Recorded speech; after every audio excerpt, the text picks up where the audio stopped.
சுகாதார ஊழியர்கள் வந்து சந்தித்தார்கள். அவர்கள் இடத்திலே சொன்னார்கள், பாராளுமன்ற உறுப்பினர் அவர்களே, எங்களுக்கு அங்கு வேலை செய்ய முடியாது, பல பிரச்சனைகள் இருக்கின்றன. ஆகவே நாங்கள் வேலை செய்வதற்கு பொருத்தமான இடத்துக்கு எங்களை டிரான்ஸ்பர் பண்ணுங்க, எங்களை மாற்றி செய்து தாருங்கள் என்று கேட்டபோது தமிழ் சகோதரிகள் பொட்டு வைத்திருப்பார்கள். சில வேளைகளிலே அவர்களுடைய கையிலே ஏதாவது நூலை கட்டி வைத்திருப்பார்கள். அவருடைய கலை கலாச்சாரம் அடிப்படையில் அது நடைபெற்றுக் கொண்டிருக்கிறது. அதே போன்றுதான் இந்த முஸ்லீம் பெண்களும் அந்த தமிழ் சமூகத்தினுடைய நம்பிக்கையுடைய அடிப்படையில், நாங்கள் இதை முற்றுமுழுதாக தமிழ் முஸ்லீம் மக்களுடைய பிரச்சனையாக நாங்கள் இதனை பார்க்கவில்லை. ஒரு குறிப்பிட்ட ஒரு கூட்டம், இனவாதத்தை அடிப்படையாக வைத்து வாழ்கின்ற ஒரு கூட்டம், அது குறிப்பாக தமிழ் பிரதேசங்களில் காணப்படுகிறது, முஸ்லீம் பிரதேசங்களிலும் காணப்படுகிறது.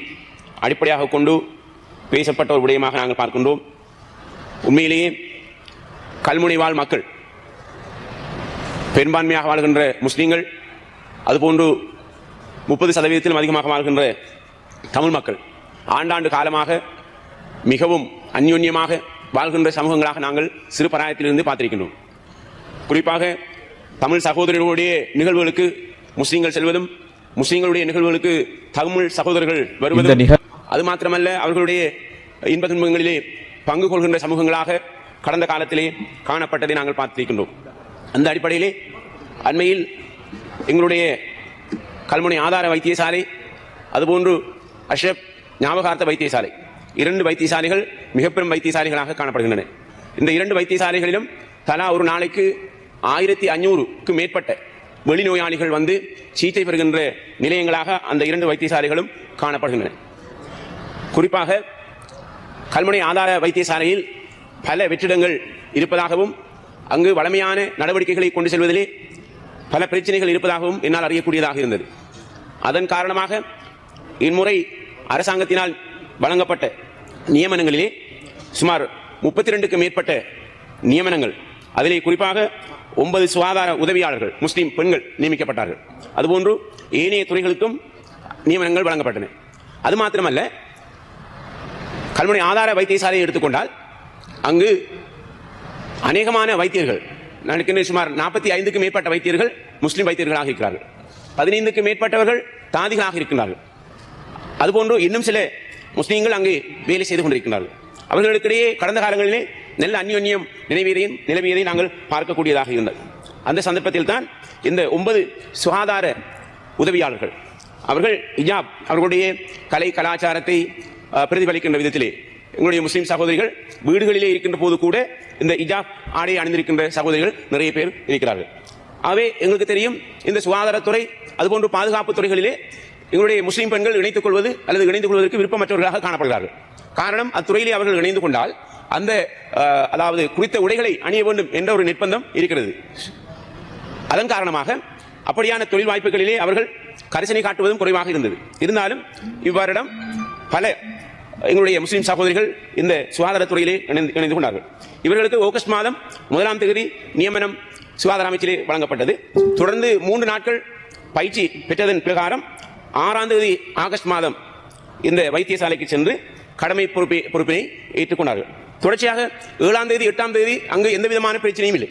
அவர்கள் தங்களுடைய கலை கலாச்சார அவர்களுடைய உடையின் பிரகாரம் அவர்கள் கடமை புரிந்தார்கள். அது மாத்திரமல்ல, அங்கே இருக்கின்ற பணிபுரிகின்ற சகோதர சகோதரிகள், குறிப்பாக எங்களுடைய பெண் தமிழ் சகோதரிகள் பொட்டு வைத்திருப்பார்கள். சில வேளைகளிலே அவர்களுடைய கையிலே ஏதாவது நூலை கட்டி வைத்திருப்பார்கள். அவருடைய கலை கலாச்சாரம் அடிப்படையில் அது நடைபெற்றுக் கொண்டிருக்கிறது. அதே போன்றுதான் இந்த முஸ்லீம் பெண்களும் அந்த தமிழ் சமூகத்தினுடைய நம்பிக்கையுடைய அடிப்படையில், நாங்கள் இதை முற்றுமுழுதாக தமிழ் முஸ்லீம் மக்களுடைய பிரச்சனையாக நாங்கள் இதனை பார்க்கவில்லை. ஒரு குறிப்பிட்ட ஒரு கூட்டம், இனவாதத்தை அடிப்படையாக வைத்து வாழ்கின்ற ஒரு கூட்டம், அது குறிப்பாக தமிழ் பிரதேசங்களில் காணப்படுகிறது, முஸ்லீம் பிரதேசங்களிலும் காணப்படுகிறது. ஆகவே இவர்கள், நான் நினைக்கின்றேன், தேசிய மக்கள் சக்தி ஆட்சிக்கு வந்த காலத்தில் இருந்து கிட்டத்தட்ட 20 மாதங்கள் எந்த விதமான சமூக பிரச்சனைகளும் அங்கு காணப்படவில்லை. எங்களுக்கு மிகவும் ஆச்சரியமாக தான் இருந்தது. அவை கடந்த காலங்களிலே தொடர்ச்சியாக இந்த அரசியலுக்காக, வங்குரோத் அரசியலுக்காக கல்முனை மாநகரை எப்போதும் பதட்டமான ஒரு சூழ்நிலையிலே அவர்கள் வைத்துக் கொண்டிருக்கிறார்கள். பகல் நேரங்களிலே சண்டை பிடிப்பார்கள், இரவு நேரங்களிலே தொலைபேசி மூலமாக உரையாடி நாளைக்கு என்ன செய்வது, இவ்வாறான பதட்டத்தை கல்முனையிலே ஏற்படுத்துவது என்பது தொடர்பாக அவர்கள் அறிந்து மிக நீண்ட காலமாக ஒரு பதட்டமான சூழ்நிலை அங்கு காணப்பட்டது. அந்த அடிப்படையிலே நான் நினைக்கின்றேன், 9ஆம் தேதி ஆகஸ்ட் மாதம் 2026 இவர்கள் ஹாஸ்பிட்டலுக்கு வர வேண்டாம் என்று பணிக்கப்பட்டது.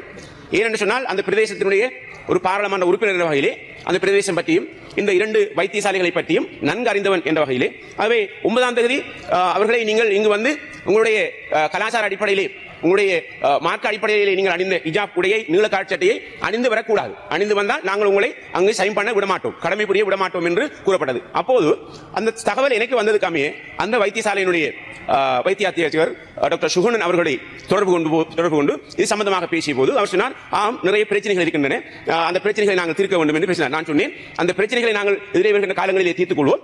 இந்த சுகாதார பணியாளர்களை அவர்களை சாதாரணமாக வேலை செய்வது போன்று அவர்களை வேலை செய்ய நீங்கள் அனுமதிக்க வேண்டும் என்று கேட்டிருந்தேன். அதற்காக பின்னர் என்னுடைய தொலைபேசி அழைப்பதன் பின்னர் அவர்கள் வேலை செய்தார்கள். அது மாத்திரமல்ல, குறிப்பிட்ட அமைச்சருடைய செயலாளர்கள் பிரதி அமைச்சரோடு தொடர்பு கொண்டு அந்த வைத்தியசாலைக்கு இது சம்பந்தமாக தெரிவிக்க வேண்டும் என்றும் கேட்டிருந்தேன். அதை அவர்கள் ஏற்றுக்கொண்டார்கள். இருந்தாலும் சுகாதார ஊழியர்கள் வந்து சந்தித்தார்கள். அவர்கள் இடத்திலே சொன்னார்கள், பாராளுமன்ற உறுப்பினர் அவர்களே, எங்களுக்கு அங்கு வேலை செய்ய முடியாது, பல பிரச்சனைகள் இருக்கின்றன. அவை நாங்கள் வேலை செய்வதற்கு பொருத்தமான இடத்துக்கு எங்களை டிரான்ஸ்பர் பண்ணுங்க, எங்களை மாற்றி செய்து தாருங்கள் என்று கேட்டபோது நான் அவரிடத்திலே சொன்னேன், நாட்டில் இருக்கின்ற எல்லா வைத்தியசாலைகளும் உரிமையினுடைய அடிப்படையில் பார்க்கின்ற போது எல்லா வைத்தியசாலைகளும் எல்லோரும் கடமை புரிய முடியும். ஆகவே நீங்கள் அவ்வாறு உங்களுக்கு இடமாற்றம் வழங்க முடியாது, நீங்கள் அங்குதான் வேலை செய்ய வேண்டும், அதற்கான ஏற்பாடுகளை நாங்கள் செய்வோம் என்று கேட்டிருந்தோம். இருந்தாலும் அங்கு தொடர்ச்சியாக அந்த பிரச்சனைகள் காணப்பட்டன. ஆகவே மீண்டும் எங்களுடைய வைத்திய அத்தியட்சகர் டாக்டர் சுகுணன் அவர்களோடு தொடர்பு கொண்டு நான் கேட்டபோது அவரை தொடர்பு கொள்ள முடியாமல் இருந்தது. அங்கிருக்கின்ற மற்றொரு அவர் உண்மையிலேயே வீட்டிலே விபத்திலே ஒன்றில் சிக்கி வீட்டில் இருப்பதாக கூறப்பட்டது. உண்மையில் அவர் வீட்டில் தான் இருந்தார். அப்போது தெரியும், இந்த அங்கிருக்கின்ற ஏனைய வைத்தியர்கள், அதாவது கடமைக்கு பொறுப்பான இன்னொரு வைத்தியர் இருந்தார், அவரோடு தொலைபேசியில் தொடர்பு முற்பட்ட போது அவர் எனக்கு எந்த விதமான தொடர்பாடலையும் ஏற்படுத்தக்கூடியதாக இருந்திருக்கவில்லை. ஆகவே தொடர்ந்து இந்த பிரச்சனை அங்கு காணப்பட்டதன் பயனாக எங்களுக்கு தெரியும், நாங்கள் நேற்று எங்களுடைய சுகாதார அமைச்சரை நாங்கள் சந்தித்தோம்.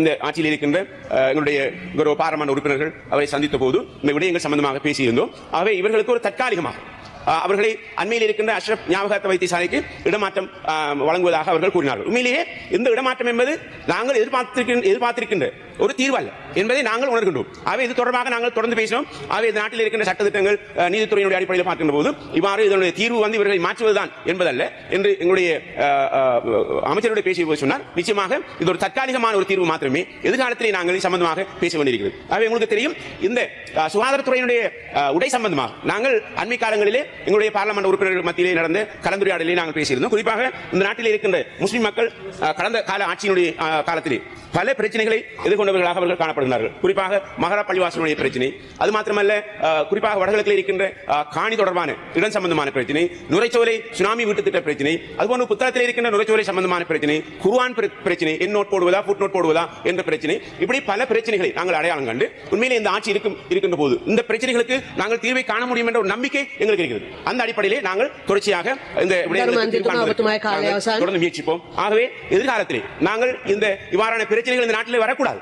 அதாவது எங்களுக்கு தெரியும், வந்து தேசிய மக்கள் சக்தியினுடைய ஆட்சியிலே இனவாதம், மதவாதம், பிரதேசவாதம் கடந்து நாங்கள் பயணிக்கின்றோம். மிக கவலையான ஒரு விடயம், இரண்டு சமூகங்களும் யாரை செய்கின்ற இந்த அதாவது அடத்தான வேலைகளை மக்களுக்கு பரப்பி எங்களே இரண்டு சமூகங்களுக்கிடையே மிகவும் அந்நியமாக வாழ்ந்த சமூகங்களுக்கிடையே இவ்வாறான ஒரு பிரச்சனை இருக்கின்றது என்று சொல்லி வடகிழக்கு வெளியே இருக்கின்ற மக்களுக்கு இப்போது காட்டப்படுகிறது. அந்த அடிப்படையிலே எதிரே வருகின்ற காலங்களில் நாங்கள் இந்த தனிநபர் பிரேரணைகள் கொண்டு வந்தது மூலமாக இந்த நாட்டில் இருக்கின்ற குறிப்பாக முஸ்லிம் தமிழ் பேசும் மக்களுக்கு இருக்கின்ற பிரச்சனைகளை நாங்கள் பார்லிமென்ட் மூலமாக இந்த பிரச்சனைகளுக்கு நிரந்தரமான தீர்வுகளை காண முடியும் என்ற நம்பிக்கை இருக்கின்றது என கேட்டுக்கொண்டு விடைபெறுகின்றேன். நன்றி.